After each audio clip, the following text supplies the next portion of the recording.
daan sir eh. Walang ibang napaka dito. Dami Walang ng- ibang daan. Ang dami na kasi unit ma'am eh. Oo sir, mas kayo. Saka yung galing sa Subic namin na pinapababa ni boss. Kaya last nagagawa ko sila ng simento, yung may mga area din ng simento pa. Kaya pinang dikit-dikit nila. Hirap maghanap. Kaya ano pa eh. Tandi na kasi yung kumpanya niya. Halos Kailan lahat ng pa paligid eh. Halos sa paligid, bili na nata. Nabili na nila boss. Ito. Wala na silang, yun dyan nga sa kabila, bili na nila. Nabili na rin. Yun yung pinaparadahan ng mga tauhan. doon. Kasi masikip din kung dito sila mag-park. Mahirap. Tapos wala na sa customer. Kaya yung mga contractor, dito nila nilagay yung ano, yung di ba may daan papasok? Oo. Diyan nila yung mga service nila. Doon sa looban. Oo. Para may maparadahan yung mga back job, mga customer. Minsan nga, walang maparadahan pa rin.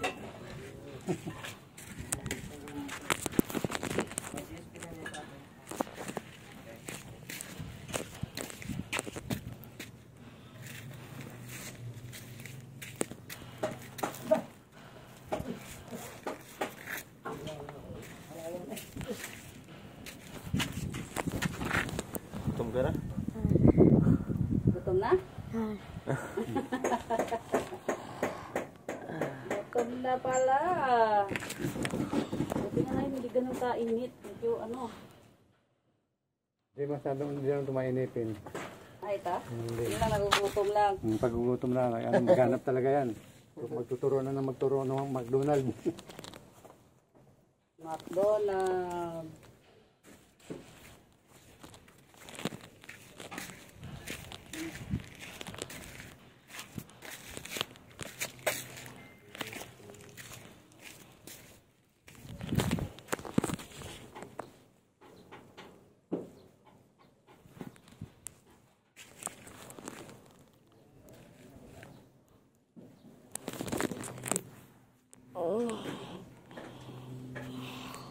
Ito yung pinakapanganay mo na ako, sir.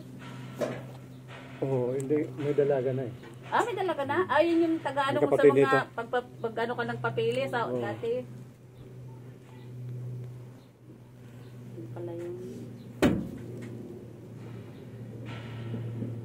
Ito hindi nakasama si ma'am. Napagod eh. Kahapon na may patay doon. Ah, may Yung pare ko namatay. Sa araw naman, namatay yung kapatid na misis ko.